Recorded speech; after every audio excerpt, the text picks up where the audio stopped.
Good morning students. आज हम पढ़ेंगे मिरर फार्मूला एंड मैग्निफिकेशन। तो मिरर फार्मूला क्या है और मैग्निफिकेशन क्या है, इसके बारे में अभी हम पढ़ते हैं।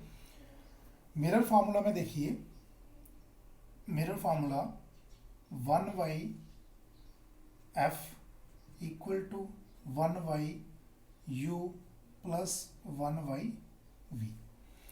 पीछे हमने पढ़ा था कनकेव मिरर, और उसमें हमने कन्वेक्स मिरर और कनकेव मिरर दोनों की हमने साइंस कन्वेंशन पिछले टॉपिक में पढ़ा था। तो साइन कन्वेंशन में हमारे पास क्या था, ये पोल है, ये हमारे पास फोकस है, कर्वेचर है, यहाँ से लेकर और यहाँ तक का डिस्टेंस जो है फोकल लेंथ होती है।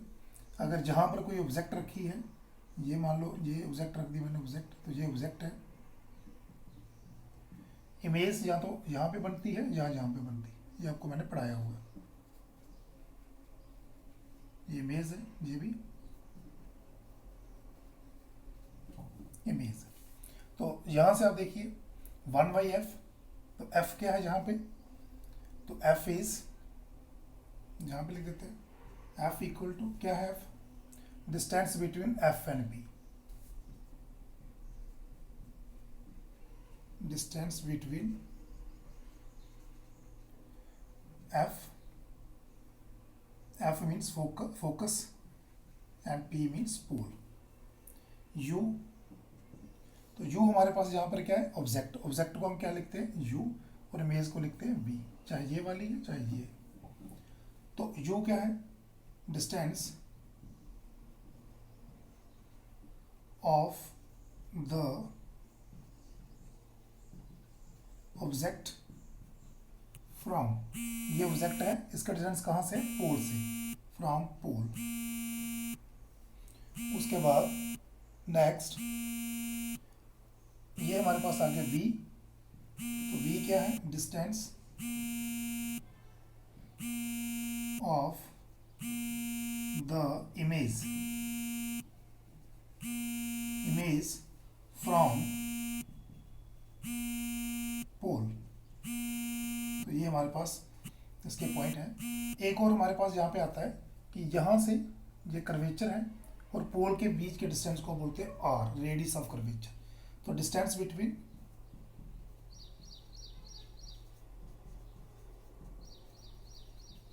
C एंड पोल के बीच के डिस्टेंस को हम r बोलते हैं। और r किसके बराबर होता है, r equal to 2 times f। तो f का जो डबल है वो हमारे पास r होता है, जहाँ f इक्वल टू r/2।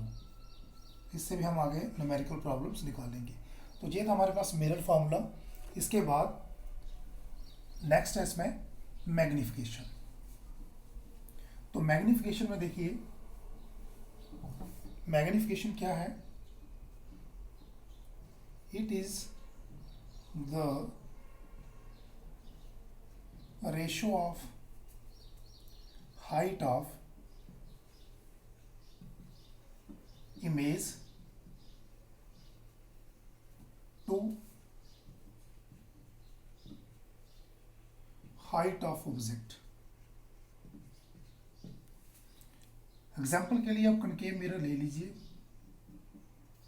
तो ये हमारे पास ऑब्जेक्ट रखी हुई है, इमेज यहाँ तो इधर बनेगी, जो आपको बताया इधर बनेगी। तो ये हमारे पास इमेज है, ये भी हमारे पास इमेज है। ऑब्जेक्ट की हाइट को हम h मानते हैं और इमेज की हाइट को हम h डैश मानते हैं। अगर ये है इसको हम h डैश मानेंगे। तो डेफिनेशन क्या है, magnification m is equal to ratio of height of the image. Image की हाइट क्या है, h डैश, और हाइट ऑफ ऑब्जेक्ट क्या है, h। Also magnification m is equal to -v/u। तो v हमारे पास क्या है ना, डिस्टेंस v क्या है, इमेज। तो पोल से, अगर ये इमेज है तो ये वाला डिस्टेंस, अगर ये इमेज है तो पोल से ये वाला डिस्टेंस, डिवाइडेड बाई ऑब्जेक्ट, तो पोल से ऑब्जेक्ट का डिस्टेंस।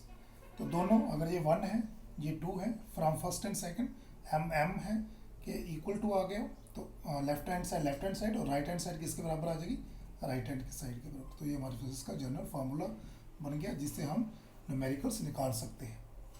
तो देखिए इसमें अगर हमें कोई तीन चीज़ें मिली होगी, 1 2 3 मिली हैं, तो हम एच निकाल देंगे। एच माइनस वी मतलब इमेज मिली है हमें, ऑब्जेक्ट का हाइट मिली है, डिस्टेंस मिला है। तो ऐसे हम चार में से कोई भी तीन चीज़ें मिली होगी, चौथी हम निकाल सकते हैं। अब इसमें थोड़ा सा और है, अगर हम एग्जाम्पल के लिए लें, अगर हम इसी को ही मान के चलें, मान लो जो हाइट है ऑब्जेक्ट की वो मान लो 1 सेंटीमीटर है और इमेज की जो हाइट है मान लो 2 सेंटीमीटर है। तो हमारी मैग्नीफिकेशन क्या आ जाएगी, मैग्नीफिकेशन m इक्वल टू, तो h डैश कितना है 2 और h कितना है 1 इक्वल टू 2। तो अगर if magnification is greater than 1 से ज़्यादा है, इट हैज़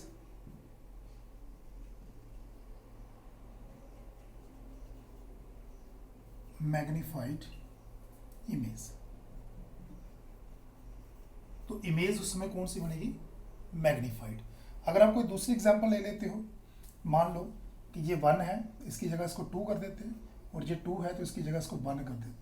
उस समय हमारी मैग्नीफिकेशन क्या आएगी, तो हमारे पास h डैश 1 है और ये 2 है, जाएगा 0.5। मतलब m जो है वो लेस देन 1 है, तो इट हैज़, अब कम है तो डिमिनिश्ड इमेज, या image formed is diminished.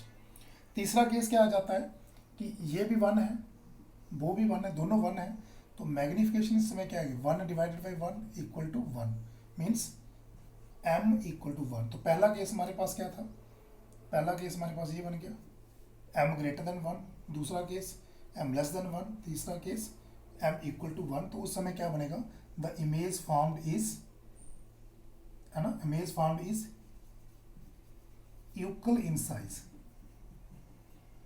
As the object. मतलब ऑब्जेक्ट का और इमेज जो बनेगी दोनों का साइज इक्वल होगा। तो ये 3 पॉइंट हम याद रख सकते हैं। तो ये भी आपके ऑब्जेक्टिव बन सकते हैं पेपर में कि बताइए कि अगर मैग्नीफिकेशन की वैल्यू ग्रेटर देन 1 आती है तो इमेज कैसी बनती है, मैग्नीफिकेशन की वैल्यू इक्वल टू 1 आती है तो इमेज कैसी बनती है, और मैग्नीफिकेशन की वैल्यू लेस देन 1 आती है तो इमेज आपकी डिमिनिश्ड बनती है। तो ये ऑब्जेक्टिव का केस बन सकता है इसमें। इसके बाद हम नेक्स्ट टॉपिक इसमें लेके आएंगे इसके न्यूमेरिकल प्रॉब्लम्स, तो वो अगले टॉपिक में आपको पढ़ाएंगे। Thank you.